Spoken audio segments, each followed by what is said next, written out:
The day is won or lost in the first hour. That's not poetry. That's reality. The first 60 minutes after you open your eyes are the most valuable piece of time you will ever own. But most people, they rent that hour out to the snooze button, to their phone, to yesterday's stress, and then they wonder why the rest of the day feels like they're chasing life instead of leading it. Here's the truth.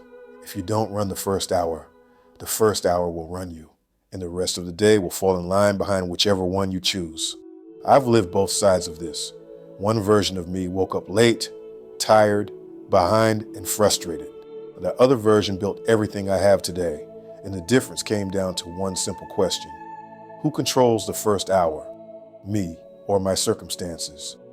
The negotiation that destroys dreams. You know the mistake most people make?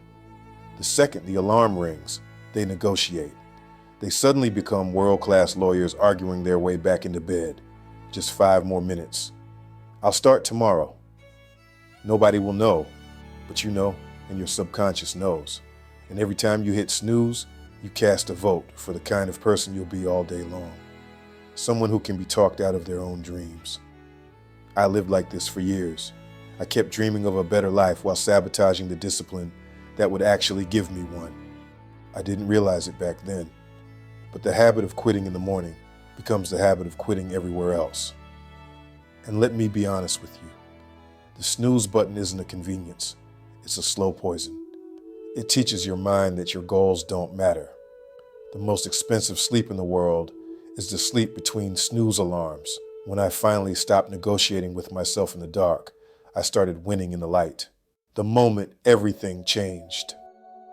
When I was in my mid-20s, working a job that barely paid enough to survive, my mornings were chaos. I woke up late, rushed everywhere, angry at traffic, annoyed at the world, drained before the day even started, and I wondered why nothing in my life changed. Then my mentor looked me straight in the eye and said, "Jim, garbage in the morning, garbage all day." That hit me harder than any alarm ever could. So I made a promise to myself. For the next 30 days, I would get up when the alarm rang, no debate, and I'd dedicate the first hour to myself. 6 a.m., then 5:30, then 5. I started drinking water, reading books that stretched my mind, writing down my goals, moving my body, and planning my day before the world even opened its eyes. 30 days became 90. 90 became a lifestyle, and that lifestyle built my confidence, my income, my opportunities, my entire life, because I finally understood. The morning isn't something you survive, it's something you shape. It's the launch pad for everything that follows. The power of silence. Let me share something people overlook. There is magic in the quiet hours before the world wakes up. That silence, before notifications, before noise, before responsibility. That silence is your clarity zone. When the house is still, when the streets are empty, when the birds haven't sung yet, your mind is clean, your thoughts are honest, your heart can finally speak.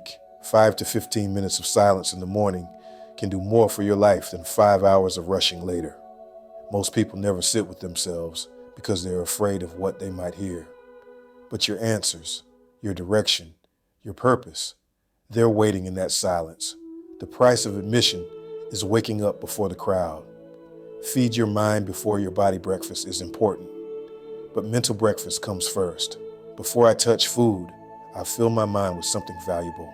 10 pages, 20 pages, a lesson, a principle, wisdom that sharpens me. If the first thing you consume is the news, social media, or gossip, you've just eaten mental junk food. But feed your mind something powerful, and you walk into the day fueled with clarity instead of chaos. Most people read less than 1 book per year. But when you become a student of personal growth every morning, 6 months can reshape your entire identity. Plan tomorrow, today. None of this works if your mornings start blind. Every night, spend 10 minutes planning the next day. What are my top 3 priorities? What is the one thing that would make everything easier? What must I avoid tomorrow to stay on track? When you wake up with purpose already written down, the day doesn't push you around. You pull the day in your direction. 10 minutes of planning at night can save hours of wasted motion the next day. The 3 miracles that cost nothing: before coffee, before email, before anything. 1. Hydrate. A tall glass of water wakes your body from the inside out. 2. Move push-ups, squats, a walk, anything to tell your body we're alive and ready. 3. Light step outside. Let sunlight hit your eyes. Your brain wakes up. Your energy resets.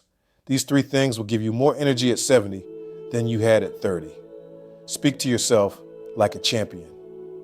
Before the world labels you, label yourself. Every morning, I stand in the mirror and declare, I am disciplined. I am healthy. I attract opportunity. I will lead my life with purpose today. These words are not magic. They're seeds. And when planted early, they grow all day long. Most people wake up complaining. They prophesy failure before breakfast, and then they wonder why it shows up. Speak victory before the fight begins, and you'll fight like a champion.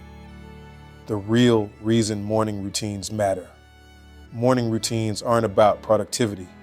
They're about identity. Every morning, you cast a vote for the kind of person you're becoming.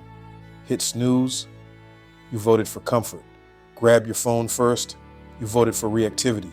Wake up with intention, you voted for leadership. 1 vote doesn't shape a life, but 10,000 votes do.